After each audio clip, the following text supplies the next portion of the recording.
शीतला माता। शीतला माता का पूजन शीतल समय में करो।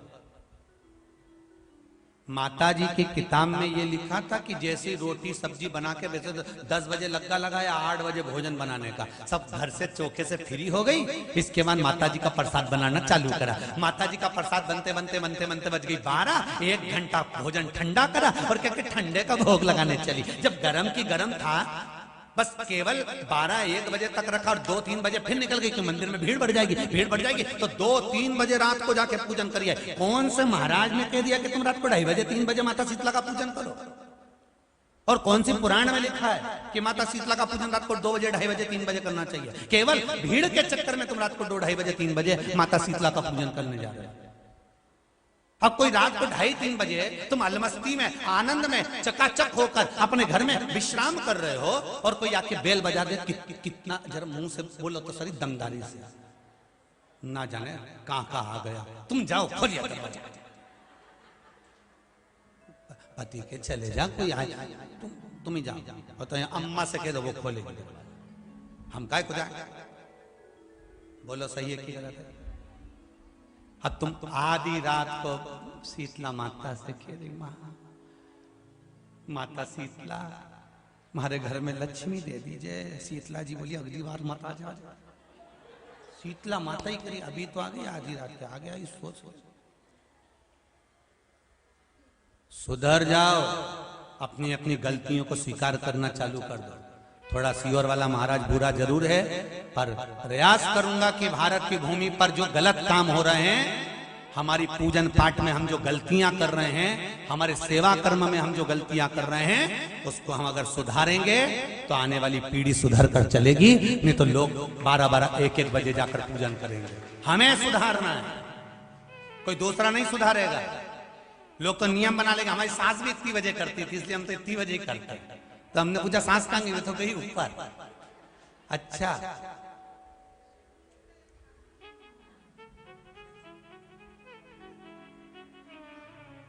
अच्छा, बताते भी वही लोग हैं जिनकी सास ऊपर चली गई होती है, क्योंकि ऊपर जाकर कोई पूछ तो सकता ही नहीं, तो बताएंगे क्या?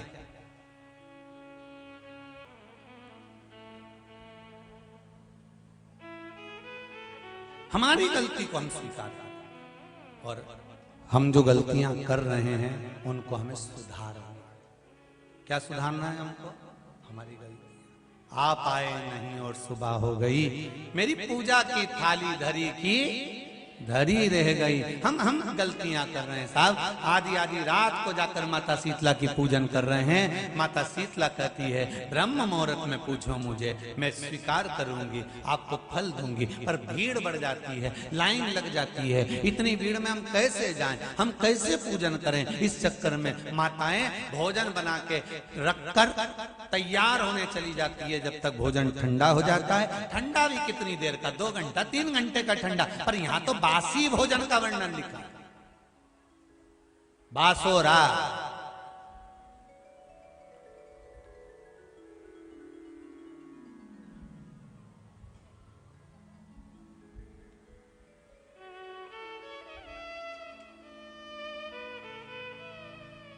अब कई लोग कहते हैं हम सारी पूजन पाठ करते हैं गुरुजी, हम सारे मंत्र जाप करते हैं, हम सारे जो बोलते हो ना वैसा वैसा हम करते भी हैं गुरुजी। हो पर हो सकता है हाँ हमारी कुछ गलती हो सकता है। अपनी गलती को छाटो ना कि हम गलती क्या कर रहे हैं, हमने गलती क्या करी है, कारण क्या हो रहा है।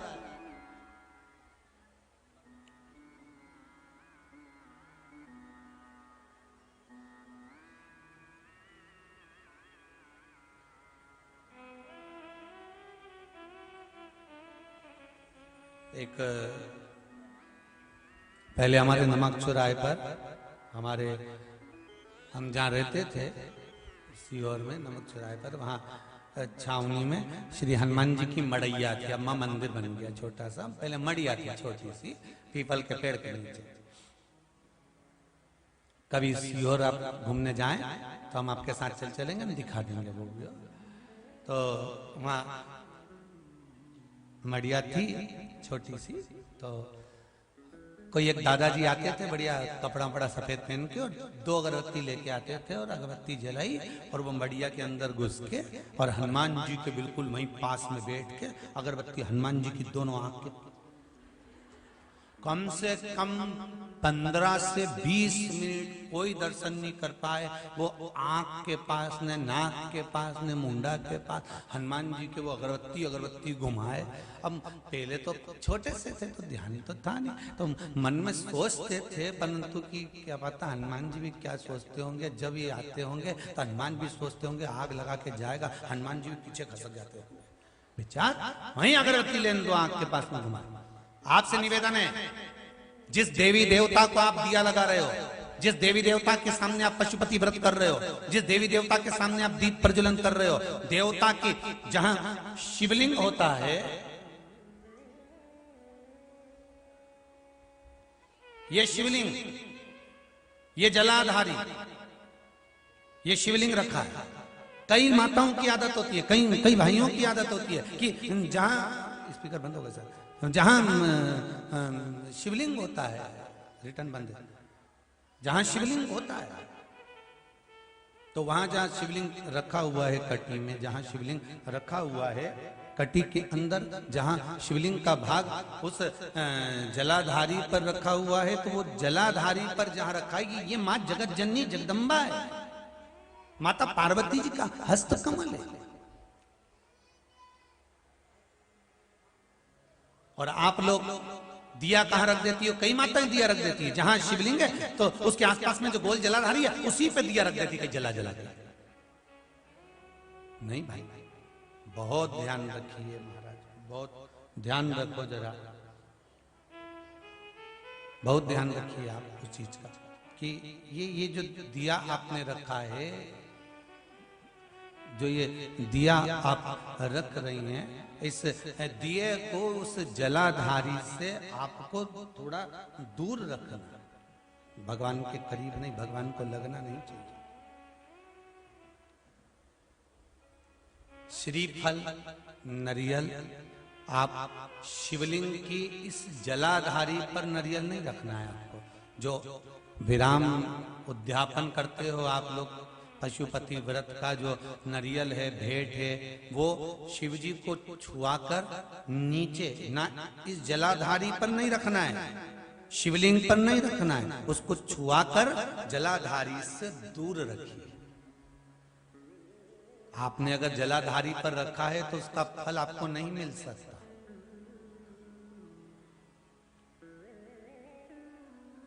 उसका फल बहुत ध्यान देना पूजन पाठ में। आप स्मरण में महाराज,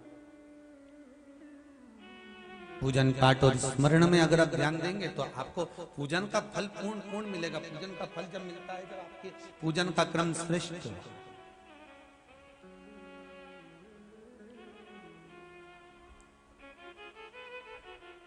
पूजन का फल तभी प्राप्त होता है महाराज। और उस पूजन के फल को हमें अगर प्राप्त करना है तो हमको श्रेष्ठता धारण करना ही पड़ेगा, हमें अपनी गलतियों को सुधारना पड़ेगा।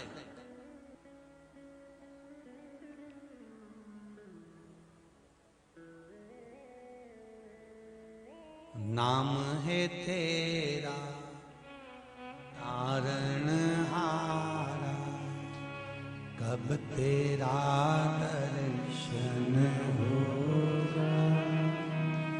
जिसकी प्रतिमा इतनी सुंदर, वो कितना सुंदर होगा, वो कितना सुंदर होगा। नाम है तेरा तारण हारा, कब तेरा दर्शन होगा।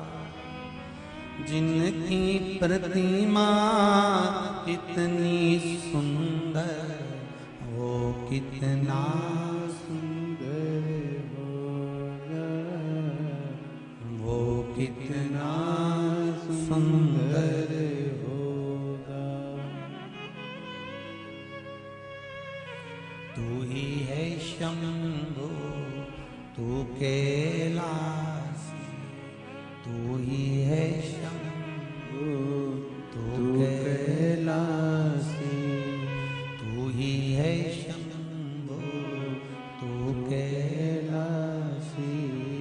द्वार तेरा हे मेरे बाबा कब आना होगा, जिनकी प्रतिमा इतनी सुंदर, वो कितना सुंदर होगा, वो कितना सुंदर होगा। अध्याय नंबर 7, अध्याय नंबर 9। कौन सा पुराण है? पद्म पुराण। कौन सा खंड है? पाताल खंड। पद्म पुराण के पाताल खंड में अध्याय नंबर 7 और 9 में तुलसी और रुद्राक्ष का वर्णन आता है।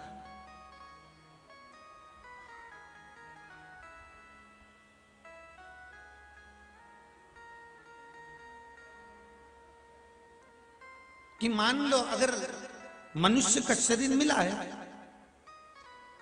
और आपके जीवन में कोई आपको गुरु ही नहीं मिला, कोई अच्छा सदगुरु प्राप्त ही नहीं हुआ,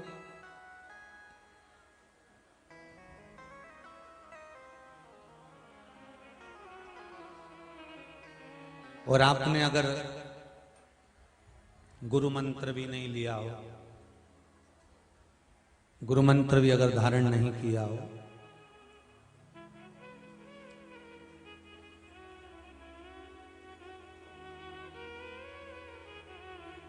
कई लोग कहते हैं जिसका गुरु मंत्र नहीं होता, जो गुरुमुख नहीं होता, वो कितना भी दान पुण्य कर ले, लगता है क्या? जम के बोलो, नहीं लगता। तो शिव महापुराण में पद्म पुराण के पाताल खंड के 7वें और 9वें अध्याय में लिखा हुआ है, मान लो अगर आपका दान पुण्य आपके खाते में नहीं जा रहा है, तो फिर शास्त्र कहता है कि आप गले में रुद्राक्ष पहन लो या तुलसी की माला पहन लीजिए, फिर तो आप जो दान करेंगे वो आपके खाते में जमा हो जाएगा।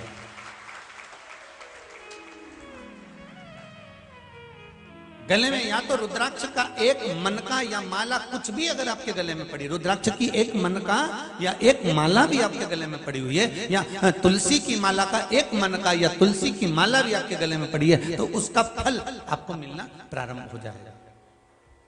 उसका फल आपको मिलना प्रारंभ हो जाएगा हमारा।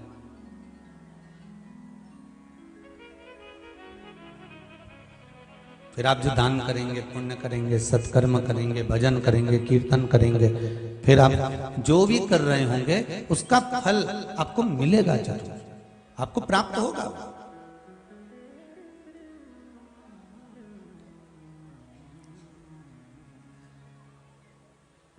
अच्छा, कई लोग कहते हैं गुरुजी माला पहनने से क्या होता है, रुद्राक्ष पहनने से क्या होता है, तुलसी की माला हम पहने या रुद्राक्ष की माला पहने, लोग क्या कहेंगे, हम नवयुवक बच्चे आज के जमाने के लड़के लड़कियां ऐसे पहनेंगे तो लोग क्या कहेंगे। कई स्कूल तो ऐसे हो गए जहां माला तक कह देते हैं पहनकर मत आना।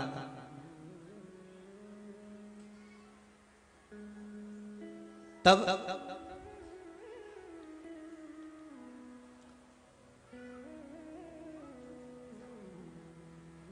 भाई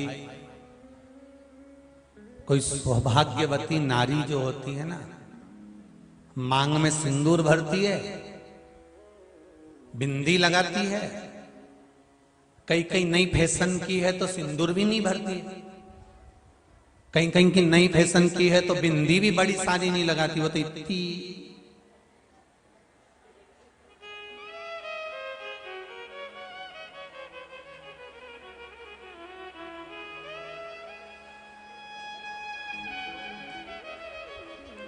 दिख गई, दिखी बस। माथा में जैसे जू नहीं दिखेंगी, ऐसी बाल पे बिंदी नहीं दिखे हो, इतनी छोटी सी निकाल के इन टीकी कंपनी वालों की भी निछावर कर दो रे कुछ, कम से कम बड़ी टीकी तो बना। इतनी छोटी इतनी छोटी इतनी छोटी है। चलो जाने, मांग से नहीं मालूम पड़ा, टीकी से नहीं मालूम पड़ा, बिछुड़ी से नहीं मालूम पड़ा, चुड़ला से नहीं मालूम पड़ा, पर मालूम कैसे पड़ा कि की शादी हो गई तो के गला में मंगलसूत्र पड़ा हुआ था। उससे पहचान आ गई कि काली पोत पड़ी हुई है, गले में एक सूत्र पड़ा हुआ है। उससे पहचान आ गई कि ये शादीशुदा है, इसका विवाह हो चुका है। विवाह हो जाना मतलब अब ये पति की निगाह में है। ये भले किसी भी मॉल में जाके सामान खरीदेगी, कोई ना कोई सूचना दे ही देगा। तो भाभी जी वहां पर सामान खरीद रही थी वो, तो पति की निगाह में है। दुकान पे जाओ तो कैमरे की निगाह में हो। विवाह होने के बाद पति की निगाह में हो। जैसे गले में मंगलसूत्र पड़ जाने के बाद में पति की निगाह में आप रहते हो, उसी तरह गले में रुद्राक्ष पड़ जाने पर शिव की निगाह में आप रहते हो। शंकर की निगाह में हो, शिव की निगाह।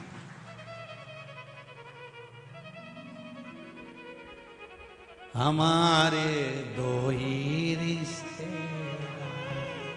एक हमारे भोले बाबा और दूजी गौरा रानी सरकार, हमारे दो ही रिश्तेदार। शिव महापुराण की कथा कहती है, जो गले में रुद्राक्ष पहनता है या गले में तुलसी की माला धारण करता है, इनको पहचान लिया जाता है कि ये कौन सी कंपनी का माल है।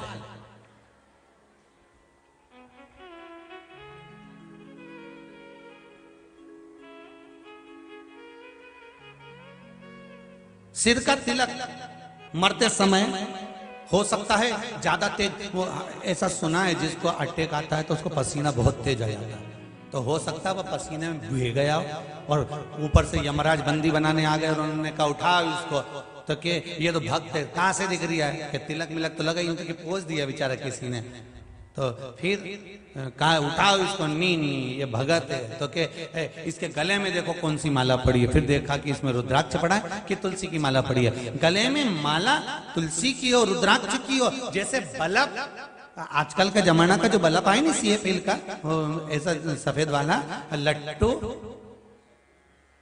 नहीं लट्टू तो पहले कहते थे पीला वाला, हाँ वही तो जीजी में भूल गया था, LED बल्ब।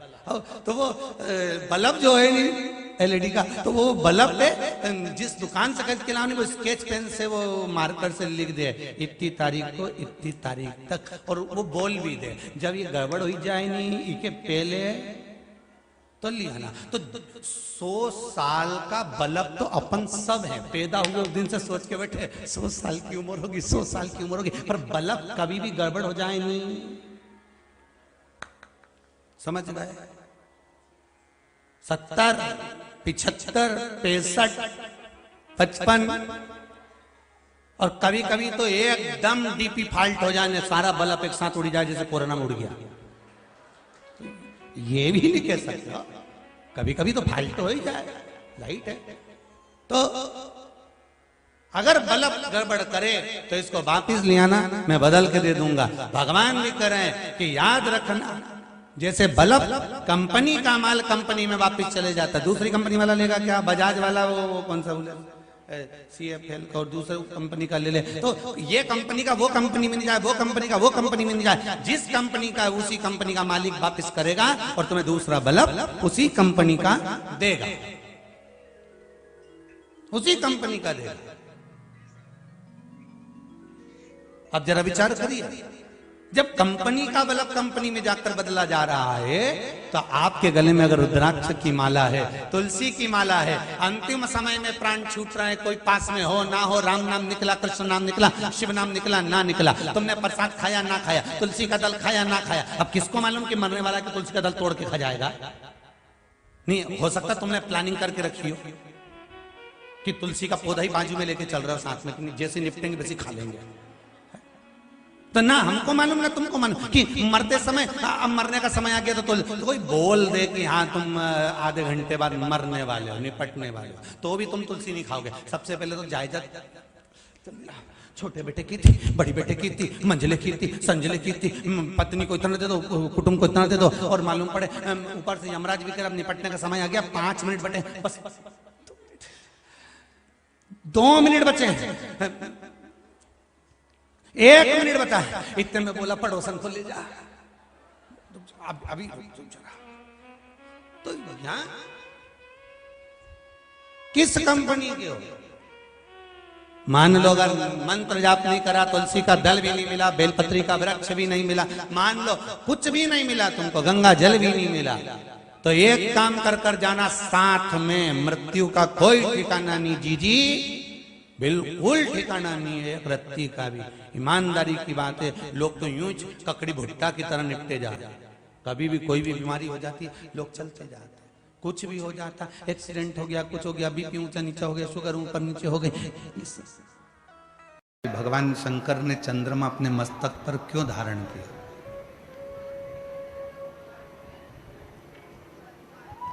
उसको तो श्राप दे दिया था दक्ष प्रजापति ने, कितना दुर्बल हो चुका था। सबसे दुबला चंद्रमा,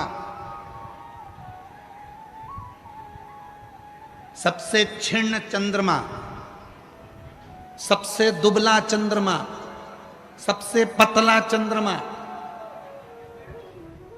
दूज का होता है। जो द्विज का चंद्रमा होता है वो एकदम पतला सा, एकदम दुबला सा होता है, एकदम दुबला। क्यों? शिव महापुराण की कथा कहती है कि चंद्रमा को रोग लग गया था।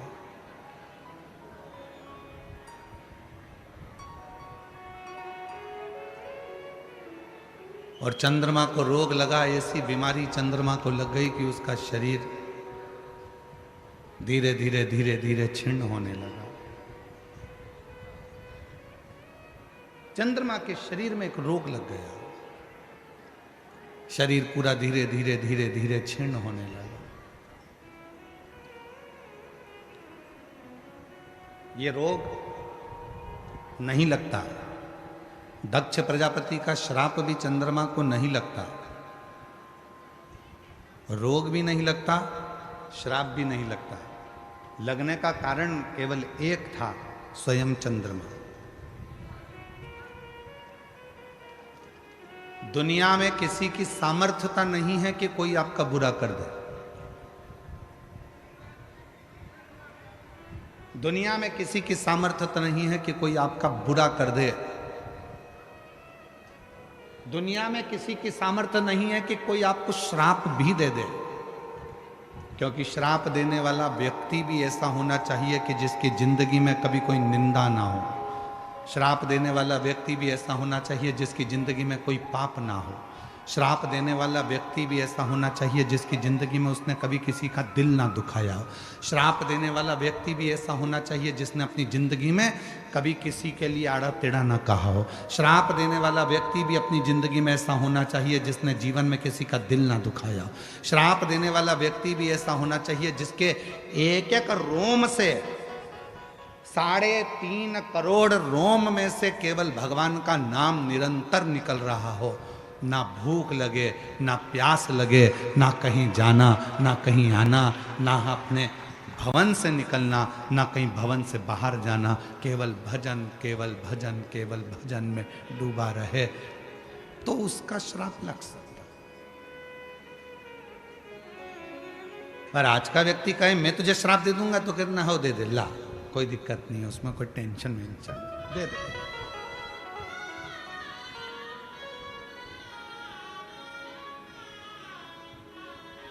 ईर्ष्या रखकर अगर किसी को श्राप दोगे, ईर्ष्या रखकर अगर किसी को बद्दुआ दोगे तो वो खुद को लगना है, दूसरे को नहीं। किसी की सामर्थ्यता नहीं है कि कोई तुम्हारा बुरा कर दे। बुरा कौन करता है? अपन स्वयं। तो भी मेरा पेपर भोलेनाथ की कृपा से मैंने जो याद किया है वो आएगा और सफल होऊंगा तो सफल हो, सफलता मिलेगी।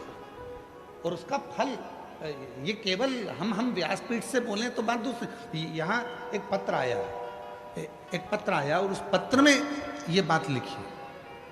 और जिस किसी का भी ये पत्र है, पहला पत्र आपको नमन करता हूँ भूसावल की पवित्र व्यासपीठ से। सबसे पहला पत्र है।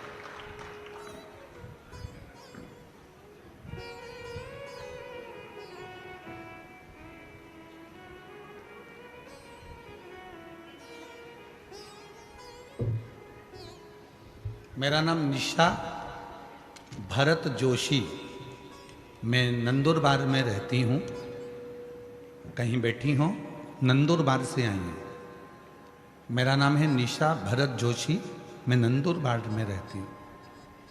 कहीं बैठी हो तो हाथ हिला सकती हैं। नंदुरबार से आई हैं।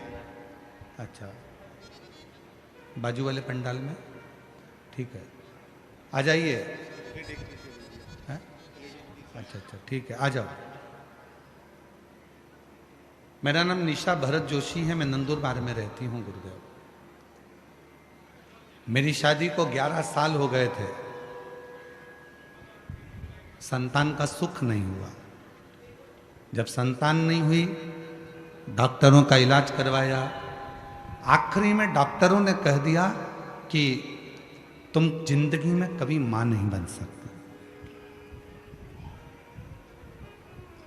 कभी मां नहीं बन सकते। ये सुनकर मेरे ससुराल वालों ने मेरा तलाक दे दिया। 11 साल तक मैं अपने घर में रही। 11 साल तक मैं जब मां नहीं बन सकी तो मेरे ससुराल वालों ने मुझे तलाक दे दिया और मेरे पति ने मुझे तलाक दिया। मैं खूब रोती थी गुरुदेव, इतना रोती, अपने आप को कोसती थी कि भगवान तूने मुझे ऐसा बनाया कि मैं कभी मां नहीं बन सकती। मेरे पति ने मुझे छोड़ दिया, तलाक ले लिया। तब मैं बाबा को धन्यवाद देती हूँ गुरुदेव, आपकी कथा हम जैसी बहनों के लिए एक बल प्रदान करती है। एक बार किसी ने मोबाइल पर आपका छोटा सा वीडियो भेजा, मन कर गया आपको देखने का। कथा सुनी, मुझे नहीं मालूम था कि कथा का क्या फल होता है। मोबाइल सामने रखा, आसन लगाया, बैठ गई। आप कहते हो एक चावल का दाना हाथ में रखकर जब हम कथा सुनते हैं और वो चावल शिव को चढ़ाते हैं तो मन की कामना पूर्ण होती है। बस मेरे मन में आया था, बाबा 11 साल तक जिस पति के साथ रही उसने औलाद नहीं हुई तो मेरा तलाक कर दिया। मेरा कहीं भी शादी हो तो बाबा मुझे संतान जरूर देना। पर डॉक्टर ने तो कहा है कि मैं कभी जिंदगी भर मां नहीं बन सकती। तब कथा सुनने का 3 महीना हुआ और एक लड़के का शादी के लिए ऑफर आया और उसको कहा कि मैं मां नहीं बन सकती। उस लड़के ने कहा, सीहोर वाला बाबा कथा कहता है और कथा में कहता है कि जो मांगोगे वो मिलेगा। लड़के ने मुझे समझाया, मैं समझ गई कि मेरे भोले बाबा ने भेजा है और मेरी शादी हो गई 11 साल के बाद दूसरी। मेरा पति मुझे लेकर सीहोर चले गया। वहाँ पर बैठकर हम दोनों पति पत्नी ने कथा सुनी और कथा सुनी, बाबा से विनती करी और बाबा की ऐसी कृपा हो गई गुरुदेव कि बाबा की कृपा से मेरे घर में 21/10/2025 को पुत्र रत्न की प्राप्ति बाबा की कृपा, शिव की कृपा से। और जो जैसी भावना लाया वो वैसा ही फल पाया। नहीं खाई उसे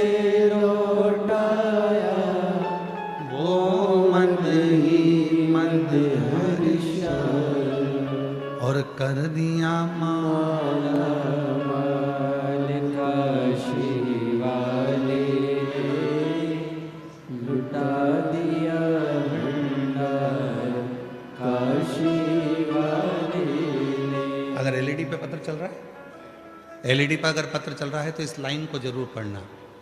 मेरे पति ने मुझसे कहा संतान का सुख ऐसा नहीं है कि नहीं मिलेगा। मेरे पति ने मुझे दिलासा दिया कि ऐसा कुछ भी नहीं होगा, बाबा सबकी सुनता है, हमारी भी सुनेगा। और बाबा ने आखिरी में संतान का सुख।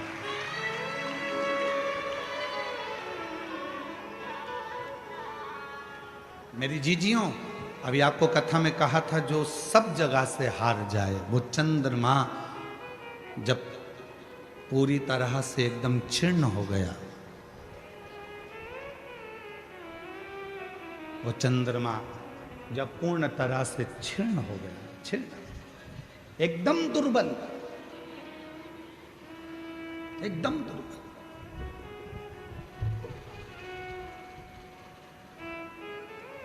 द्विज का जो चंद्रमा होता है दूज का, और वो द्विज का चंद्रमा इतना दुर्बल हो जाता है, इतना दुर्बल हो जाता है कि उसमें कोई बल नहीं रहता, कोई बल।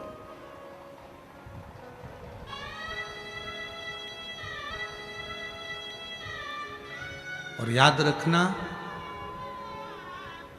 जब व्यक्ति सब जगह से ठोकर खा लेता है, हर जगह से उसको धक्का मिलता है, हर जगह से उसको परेशानी मिलती है, और आखिरी में जब वो शंकर जी को एक लोटा जल चढ़ाना प्रारंभ करता है तो शिव जी उसको अपने मस्तक पर बिठा लेते हैं। शिव बोल चंद्रशेखर महादेव की, तापती माता की। चंद्रमौलेश्वर है, चंद्रशेखर है, चंद्रशेखर। दरबार में भोले बाबा के दुख दर्द मिटाए जाए, दुनिया के सताए लोग, दुनिया के सताए लोग सीने से लगाए जाते, सीने से लगाए जाते। जो दुनिया में ठोकर पड़ी हो, अपशब्द कह दिया हो, ताना दे दिया हो, गाली दे दी हो, आड़ा टेढ़ा कह दिया हो, खूब ठोकर पड़ गई हो, दुनिया ने कह दिया कि तुम किसी काम के नहीं, तब याद रखना, कहीं मत जाना, देव अधिदेव महादेव की शरणागति में जाना, भगवान शंकर के पास जाना, एक लोटा जल चढ़ाना और दिल से श्री शिवाय नमस्तुभ्यम कहकर पुकारना। वो शिव तुम्हें हृदय से लगा लेगा, अपने गोदी में बिठा लेगा। वो शिव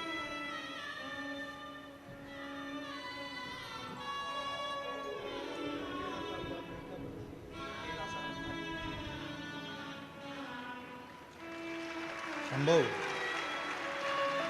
शंभो शंभो। जैसी भावना लाया वो डॉक्टर मना कर दिए थे, 11 साल ससुराल वालों ने तलाक दे दिया, कोई बात नहीं। पति ऐसा मिला दूसरा, उसने कह दिया क्यों चिंता करती है, वो सबको देता है तो क्या तुझे नहीं देगा। कहा डॉक्टर मना करें, पति कहता है वो सीहोर वाला बाबा है, बैठ के कथा तो सुन, झोली भर ही देता है, वो दे उसे लौटाया वो मन मन हर्षाया, कर दिया माला माल काशी वाले, लुटा दिया भंडार काशी वाले। विश्वास, एक भरोसा, एक दृढ़ता आपके भीतर है। और फिर निवेदन करूंगा मेरी जीजियों, आपसे निवेदन है, गर्मी बहुत तेज है, धूप बहुत तेज है, टाइम पास करने के लिए शिव पुराण में मत आना, भीड़ बढ़ाने के लिए शिव पुराण में मत आना, भीड़ बढ़ाने बिल्कुल मत आना, घर में बैठे रहो इससे। तो हाँ, शिव पुराण में जब आना जब तुम्हारा विश्वास पक्का हो कि मैं जाऊंगी, बैठूंगी और मेरा बाबा मेरी गोदी भरेगा, तो भरोसा है तुमको तो तुम कथा में आओ, नहीं तो अपने घर पर आराम से काम करो, बड़ी बनाओ, पापड़ बनाओ, कुल्लाई बनाओ, तलो खाओ, बड़ा पाव बनाओ, तलो खाओ, टाइम बर्बाद करने के लिए कथा में मत आओ। विश्वास है, सुनूंगी, ताप्ती माता के तट पर कथा हो रही है, भूसावल में पहली बार मेरा कुबरेश्वर बाबा आया है, सुनूंगी, वो मेरी गोदी में भर कर देगा, भंडार भर देगा, तो आओ, मत। और जितने आस्था चैनल पर सुन रहे हैं, जितने सोशल मीडिया पर सुन रहे हैं, जितने टीवी पर कथा सुन रहे हैं, आपसे भी निवेदन है, मां ताप्ती के तट से आप ये शिव पुराण की कथा भूसावल महाराष्ट्र की पवित्र भूमि से श्रवण कर रहे हो, आप दिल से इस कथा का रसतत्व ग्रहण करो, दिल से। पवित्र संतों की भूमि है भूसावल, भूसावल के आसपास में संत ही संतों का निवास रहा है। एक तरफ धुनी वाले दादा, एक तरफ गजानन महाराज। जो कथा आस्था चैनल पर सुन रहे हैं, फेसबुक यूट्यूब पर सुन रहे हैं, उनसे भी निवेदन करूंगा, तुम्हारा मन में विश्वास है, कथा सुनने के लिए बैठे हो, एक चावल का दाना अपने हाथ में लेकर बाबा से विनय कर कर, बाबा से प्रार्थना कर कर उस कथा को सुनो, और आखिरी में तुम्हारे घर में जो शिवलिंग है उस पे वो चावल का दाना समर्पित करो, दिल से, समय बर्बाद ना करो। और जो जैसी भावना लाया वो वैसा ही फल पाया, नहीं खाली उसे लौटाया, वो मन ही मन हर्षाया, और कर दिया माला माल काशी वाले ने लुटा दिया भंडार, काशी वाले ने। सभी को आता है क्या बोलना? अरे जम के तो बोलो। तो तुम लोग काय को बोल रहे हो? तुम चुप रहो, तुम लोग बोलो। लुटा दिया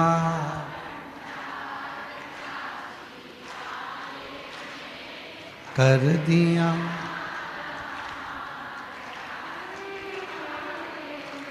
जो जैसी भावना लाया वो वैसा ही फल पाया, नहीं खाली उसे लौटाया, वो मन ही मन हर्षाया, और कर दिया माला माल काशी वाले ने लुटा दिया भंडार, काशी वाले ने।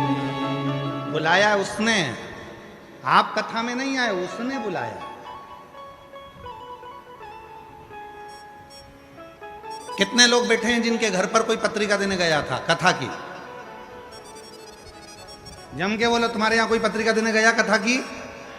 जम आवाज नहीं आई? नहीं। पीले चावल देने कोई गया? नहीं। बोलने गया? नहीं। तो तुम्हें कथा में किसने बुलाया? किसी ने नहीं। तुम्हें कथा में बुलाया है तुम्हारे पिता ने, तुम्हारे बाबुल ने, तुम्हारे बाबा ने। अब जब उसने बुलाया है तो देने वाला भी कौन है? बिठाने वाला कौन है? सुनाने वाला कौन है? किसी की सामर्थ्यता नहीं है कोई तुमको सुनाना।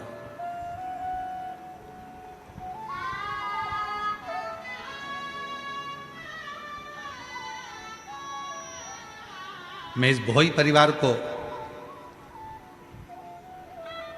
श्री रतन जी को, पुष्पा जी को, श्री विजय रतन जी को, विजय जी को, अजय जी को, इन सबको बहुत बहुत साधुवाद देता हूँ। कम से कम आपके माध्यम से कितने सारे शिव भक्त इस पवित्र कथा को श्रवण करें। कितने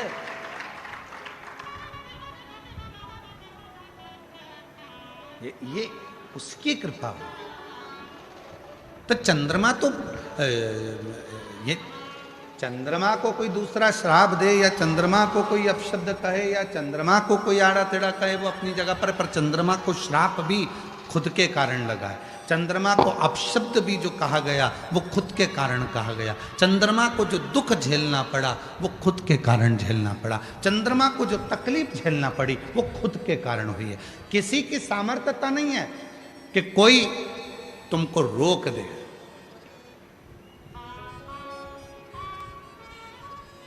किसी की सामर्थ्य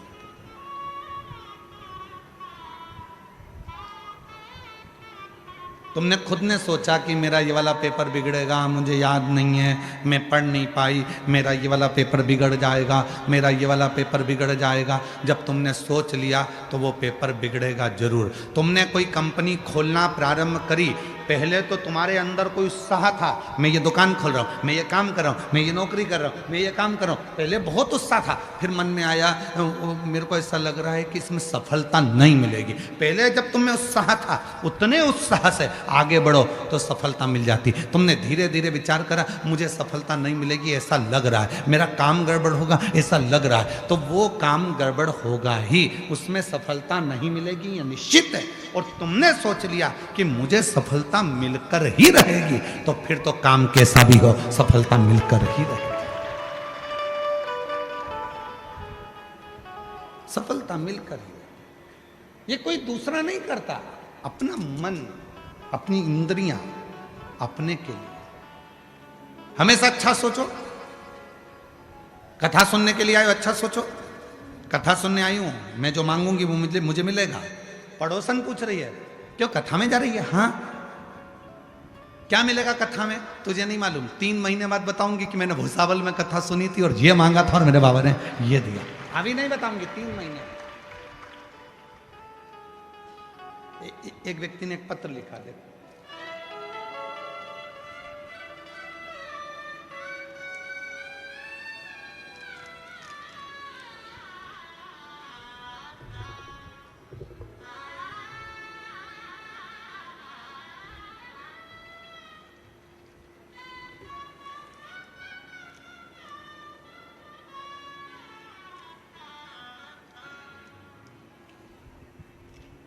सुरेखा राजेंद्र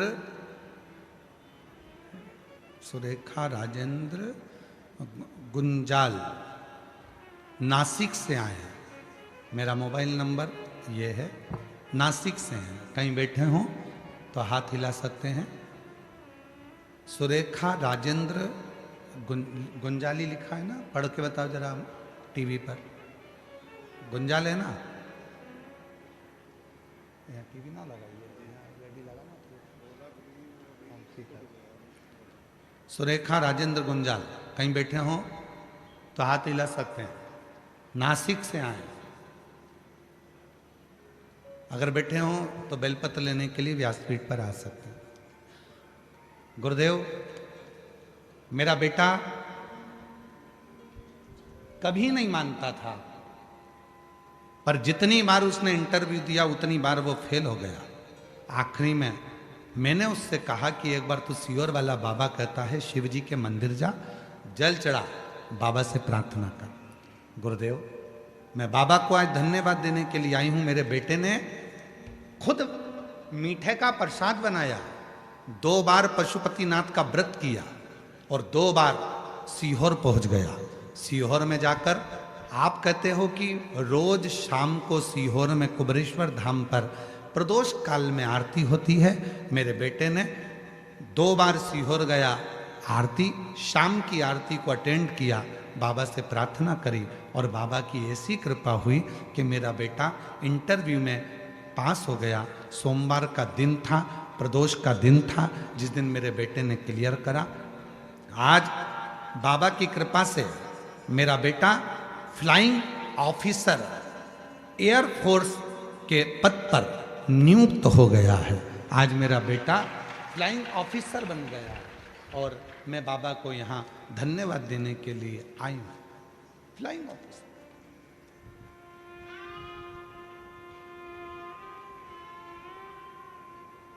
मत मानो, पर घर के माता पिता जब बोलें, एक विश्वास जब आपके अंदर जागृत हो जाए और विश्वास भरोसा दृढ़ हो जाए, तब शिव देना प्रारंभ कर। हार गए, हिम्मत हार गए, हर जगह से परास्त हो गए, ठोकर लग गई, हर जगह से कह दिया गया कि तुम नहीं हो सकते, तब उस पर भरोसा करो, उस पर केंद्रित हो जाओ।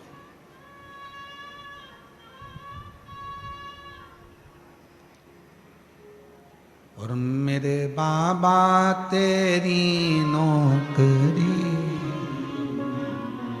सबसे बढ़िया है, सबसे बड़ी तेरे दरवाजे की चाकरी सबसे बढ़िया है, सबसे बड़ी जब से तेरा गुलाम हो गया, तब से मेरा भी ना हो गया। जब से तेरा गुलाम हो गया, तब से मेरा भी ना हो गया। वरना औकात क्या थी मेरी, सबसे बढ़िया सबसे बड़ी। इसमें गलती किसी की नहीं है, गलती चंद्रमा की है। एक सभा लगी हुई थी, सारे देवता बैठे हुए थे, सब देवता बैठे हैं, सभा लगी है। तो सभा में चंद्रदेव का प्रवेश हुआ। चंद्रमौलेश्वर कथा सुन रहे हैं आप सब।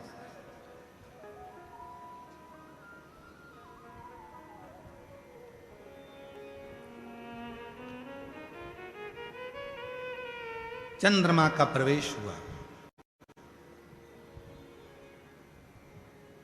चंद्रमा के जन्म की दो कथा की है। एक समुद्र का मंथन होता है तो 14 रत्न में समुद्र मंथन में चंद्रमा प्रकट होते, विष्णु पुराण। श्रीमद् भागवत कथा कहती है कि आंत्री ऋषि के नयन अश्रु, अनसुईया जी के प्रेम भाव के अश्रु, दोनों का मिलन होता है तो चंद्रमा प्रकट होता है। दो कथा थी।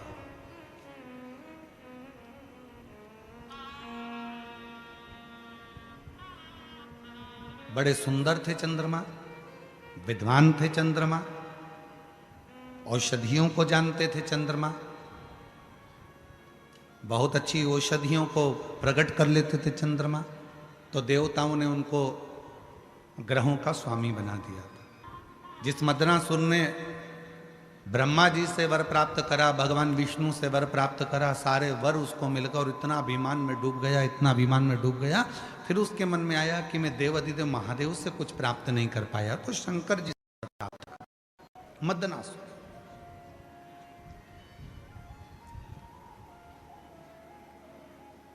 और शिव तो सरल है। शंकर भगवान कभी तुम्हारी वीआईपी वस्तुओं से प्रसन्न नहीं होते। शंकर भगवान को प्रसन्न करना है तो एक धतूरा, एक चावल का दाना, धतूरा चढ़ाओ शिवलिंग पे, चावल का दाना सुंदरी की, हाथ रखो चावल के दाने पर और शिव जी से अपने मन की बात प्रदोष के दिन, प्रदोष काल में, शाम के समय चंद्रमौलेश्वर महादेव का नाम लेकर कह दो। 3 महीना तो जाने दो, 3 दिन में वो बाबा मुराद पूर्ण करना प्रारंभ कर दे।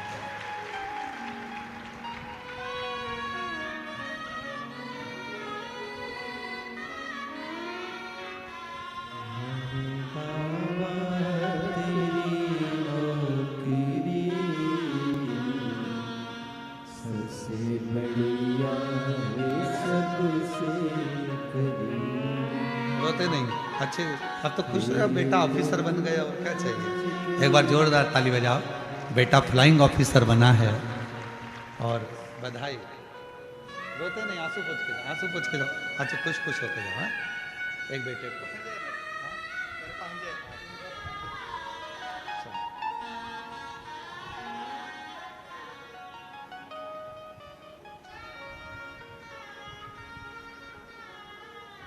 शिव सरल है। तुम्हारी वस्तुओं को बहुत सारा दिखावा शंकर जी को प्रियता नहीं देता। बहुत सारा आडंबर भी शिव जी को प्रियता नहीं देता।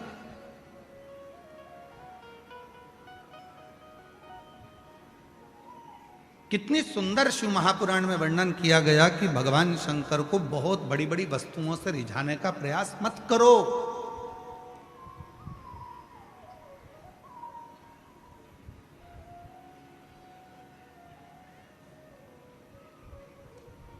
बहुत सारी वस्तुओं से शिव प्रसन्न नहीं होते। शिव को प्रसन्न करना है तो अपने दिल को, अपने मन को कुछ उज्जवल बनाओ। एक पत्र है, एक व्यक्ति ने लिखा, मुझे ऐसी बीमारी ने घेर लिया था जिस बीमारी को जहां खुजाता था वहां से खाल निकलना प्रारंभ हो जाती थी। सोरायसिस जैसी बीमारी हो गई थी, पूरा शरीर सोरायसिस से ग्रसित हो गया था। डॉक्टरों से बात करी तो डॉक्टरों ने कहा ये वो बीमारी है जो मरते दम तक खत्म नहीं होती। सोरायसिस की बीमारी में वो घिर गए। पत्र देखो, सारी मेडिकल की रिपोर्टें भी उसने लगाई।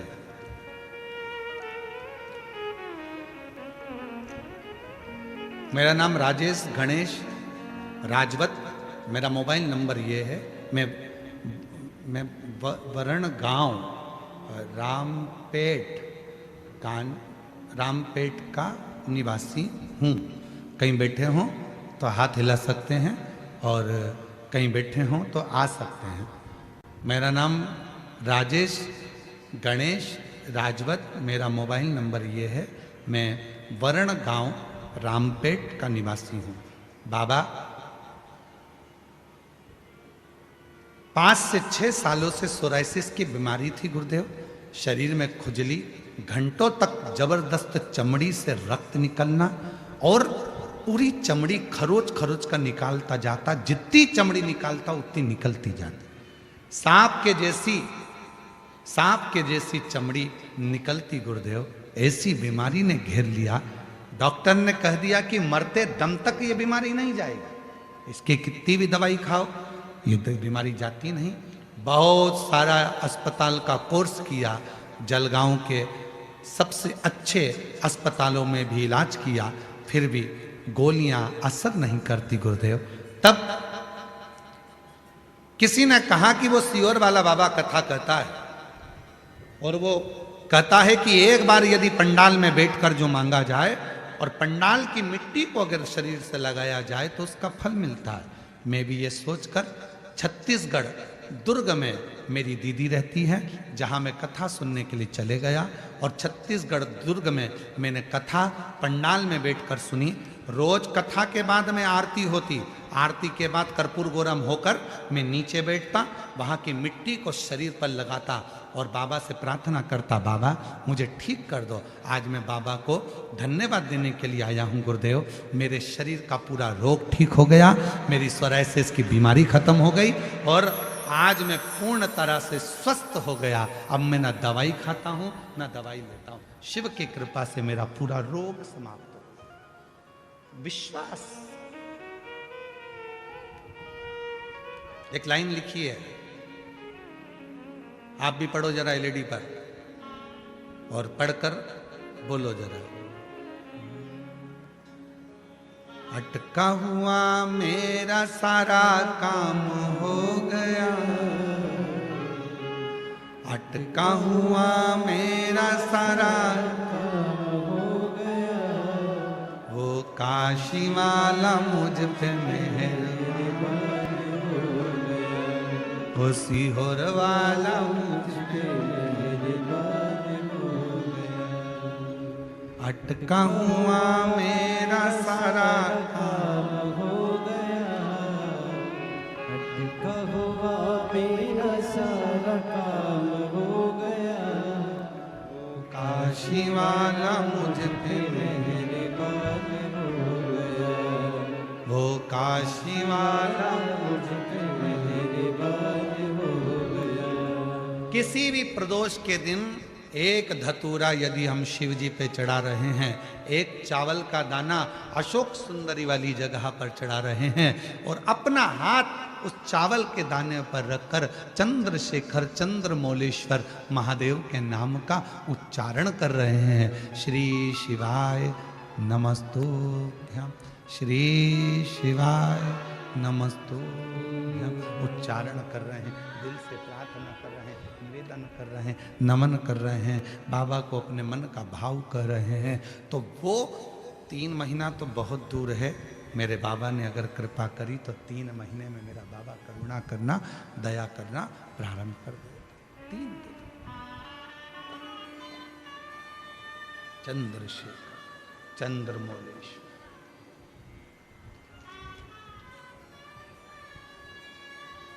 अभिनय करें उससे।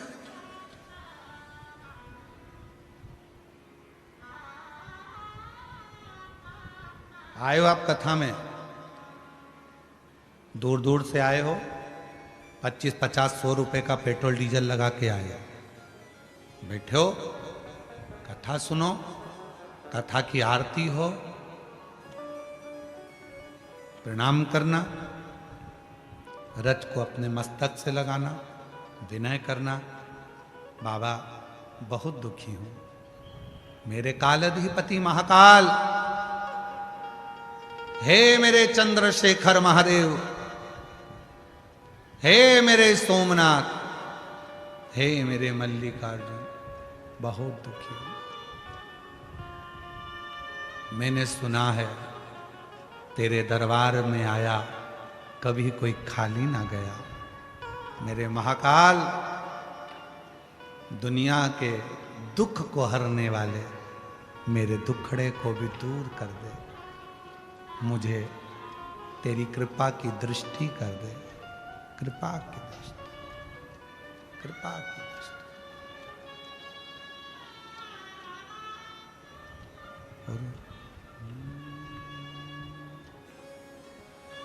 उज्जैन के राजा कभी कृपा न जरिया, राजा कभी कृपा नजरिया, राजा महाराजा कभी कृपा नजरिया, दुखिया पे डालना रे।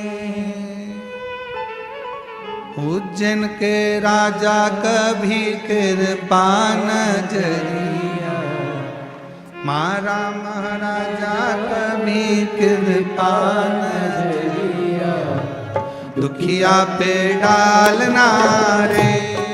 ओ भोले बाबा, उज्जैन के राजा कभी कृपा नजरिया, राजा महाराजा कभी कृपा नजरिया, दुखिया पे डालना रे।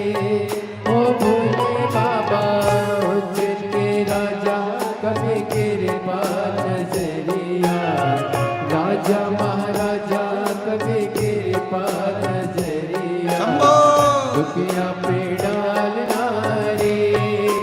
ओ पार्वती पति शिव जी है प्यारे, कैलाश पर मेरे भोले विराजे, मेरे भोले विराजे, मेरे भोले विराजे। पार्वती पति शिव जी है प्यारे, कैलाश पर मेरे भोले विराजे, मेरे भोले विराजे, मेरे भोले विराजे। मन का मेश्वरे बाबा मन की मुरादे, माँ कालेश्वरे बाबा मन की मुरादे, झोली में डालना रे। ओ भोले बाबा, उज्जैन के राजा कभी कृपा नजरिया, दुखिया पे डालना रे।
जटा में गंगा पहने मृग छाला बोले, पहने मृग छाला बोले, पहने मृग छाला।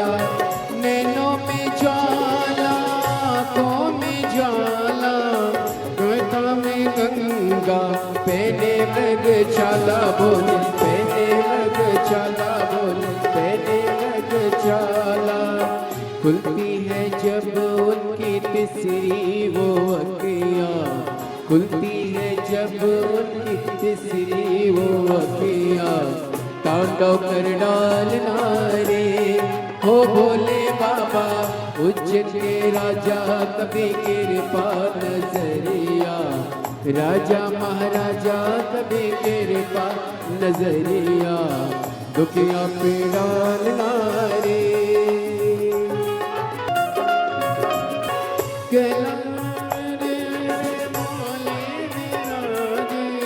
कैलाश पर मेरे भोले विराजे, भोले विराजे, भोले विराजे। पार्वती पति शिव जी है प्यारे, कैलाश पर मेरे भोले विराजे, मेरे भोले विराजे, मेरे भोले विराजे। इरादे रोज बनते हैं और बनकर टूट जाते हैं, इरादे रोज बनते हैं और बनकर टूट जाते हैं। वही उज्जैन जाते हैं जिन्हें बाबा बुलाते हैं, वही उज्जैन जाते हैं जिन्हें बाबा बुलाते हैं। पार्वती पति शिव जी है प्यारे, कैलाश पर मेरे भोले विराजे, मेरे भोले विराजे, मेरे भोले विराजे। मन का मेश्वरे बाबा मन की मुरादे, मन का मेश्वरे बाबा मन की मुरादे, झोली में डालना रे ओ भोले बाबा। उज्जैन के राजा कभी कृपा नजरिया, दुखिया पे डालना रे।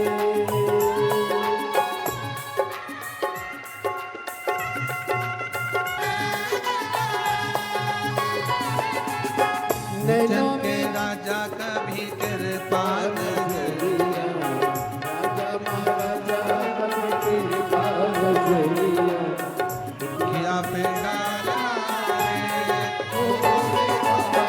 उज्जैन के राजा कभी कृपा नजरिया, राजा महाराजा कभी कृपा नजरिया, दुखिया पे डालना रे ओ भोले बाबा।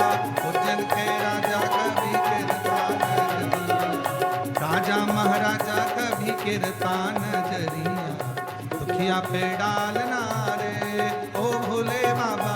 उज्जैन के राजा कभी कृपा नजरिया, राजा महाराजा दुखिया पे डालना रे ओ भोले बाबा। उज्जैन के राजा कभी कृपा नजरिया, राजा महाराजा कभी कृपा नजरिया, दुखिया पे डालना रे ओ भोले बाबा। उज्जैन के राजा कभी कृपा नजरिया, राजा महाराजा कभी दुखिया पे ओ भोले बाबा। उज्जैन के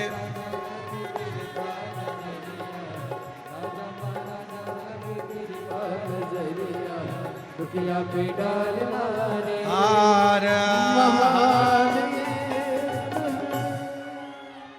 अपने स्थान पर बैठकर जहां जगह मिले